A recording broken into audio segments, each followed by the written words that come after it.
Millum skatta proċess tfassil tal-Kodiċi Nazzjonali tal-Bini dan wara li ġie ffirmat ftehim bejn l-Awtorità tal-Bini u l-Kostruzzjoni, il-BCA, u l-imsieħba prinċipali, il-Kamra tal-Periti, bilan li tabbozza Kodiċi Nazzjonali. F'konferenza tal-aħbarijiet ġiet spjegata li l-kodiċi se jindirizzaw standards ogħla fis-settur. Apparti minn hekk dan il-ftehim se jinħoloq kumitat leġislattiv li se jkun qiegħed jabbozza il-Kodiċi tal-Bini, il-Kodiċi tal-Kostruzzjoni u regolamentazzjoni proċedurali. Intqal li bekk se ssir reviżjoni sħiħa tal-liġijiet kollha marbuta mal-bini u l-kostruzzjoni.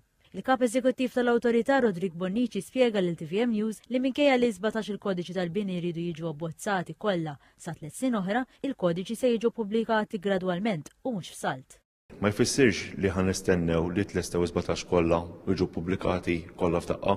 Kull wieħed ħajkun lest ħajoħroġ minn l-ewwel ħajħroġ il-public consultation u eventwalment isir liġi. Kompla li l-kodiċi fuq l-istruttura li eventwalment jitqasmu fi 3 oħra, l-iskavar, it-twaqqih u l-bini se jiġu pubblikati fi żmien sena.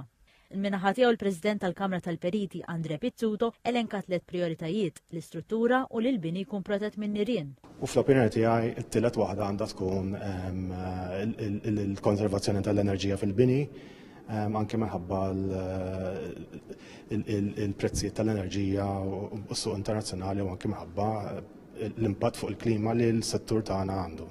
Matul il-konferenza tqallu wkoll li dan il-proċess katta fl-isfond tal-konklużjonijiet tal-inkjesta Jean Paul Sofija. Fid-diskors tiegħu il-Ministru għar-Riforma tas-Settur tal-Kostruzzjoni Jonathan Attard qal li żmien twil dan is-settur tħalla waħdu u għalhekk dan il-ftehim se jikkumplementa riformi oħra li ressaq il-Gvern f'dan is-settur.